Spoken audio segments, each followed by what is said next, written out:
Hello guys, welcome back. कैसे हो आप सब दोस्तों। माल्टा कंट्री के हवाले से आज की वीडियो बनाने जा रहा हूँ। माल्टा के कुछ रूल्स रेगुलेशंस चेंज हुए हैं। बहुत से भाइयों की ये फरमाइश आ रही थी, रिक्वेस्ट थी कि सर माल्टा की इन्फॉर्मेशन दी जाए। तो गाइस, माल्टा कंट्री अगर आप देखें आज से 4-5 साल पीछे जाएं तो माल्टा के हालात बहुत बढ़िया थे।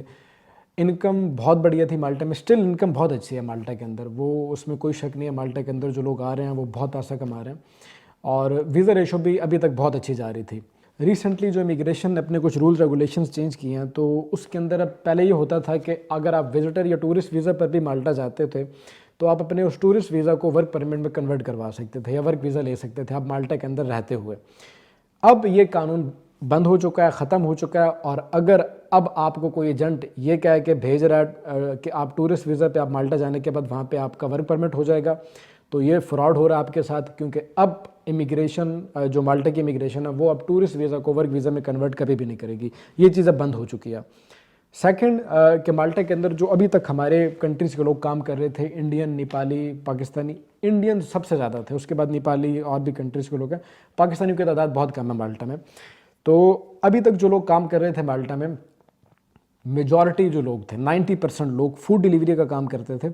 और इजीली जो फूड डिलीवरी की कंपनीज होती थी उनमें से वर्क परमिट निकालना बहुत इजी होता था। तो अब नए लॉज के अकॉर्डिंग जो फूड डिलीवरी की कंपनीज हैं उनको वर्क परमिट इशू नहीं करेगी इमिग्रेशन, क्योंकि ऑलरेडी माल्टा के अंदर बहुत ज़्यादा हाई लेवल पे डिलीवरी बॉयज़ मौजूद हैं। और अब इमिग्रेशन ने काफ़ी सख्ती से इस चीज़ के ऊपर बैन कर दिया है कि अब नए वर्क परमिट्स किसी सूरत भी नहीं निकलेंगे, खासकर डिलीवरी कंपनी से। तो अगर आपसे कोई बंदा ये पैसे ले रहा है ये कह के कि आपका फूड डिलीवरी के अंदर आपका वर्क परमिट आ जाएगा, तो ये फ्रॉड हो रहा है आपके साथ।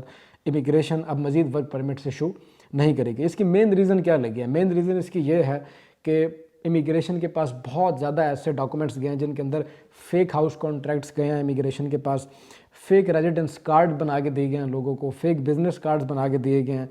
तो फ्रॉड बहुत ज़्यादा हुआ है जो हाई लेवल पे पकड़ा गया। तो अब जो नए आने वाले लोग हैं वो ये सोच के आए कि अब माल्टा के हालात पहले की तरह नहीं रहे।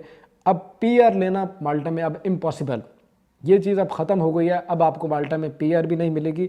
और टूरिस्ट वीज़ा जो मेन चीज़ थी कि लोग आगे यहाँ पे कन्वर्ट कर लेते थे, वो भी चीज़ अब सीन ख़त्म हो चुका है, वो भी अब नहीं होगी यहाँ पे।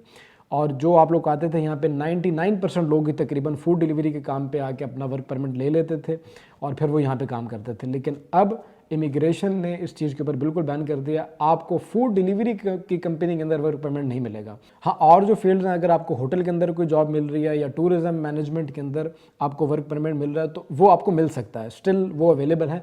लेकिन फूड डिलीवरी कंपनीज़ की जानिब से आपको वर्क परमिट्स अब माल्टा इमिग्रेशन इशू नहीं करेगी।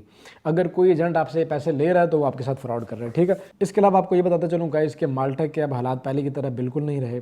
अगर आप शेंजन में या यूरोपीय यूनियन में मूव होना चाहते हो तो अब आप दूसरे कंट्रीज़ की तरफ फोकस करो। Romania, Bulgaria, Croatia, Poland, Hungary, इन कंट्रीज़ की तरफ आप फोकस करो, क्योंकि अब माल्टा के वो हालात पहले की तरह नहीं रहे। और जो लोग लॉन्ग टर्म रेजिडेंसी के ख्वाहिशमंद थे यूरोप के अंदर, उनके लिए तो अब बिल्कुल भी फेवरेबल नहीं रहा माल्टा।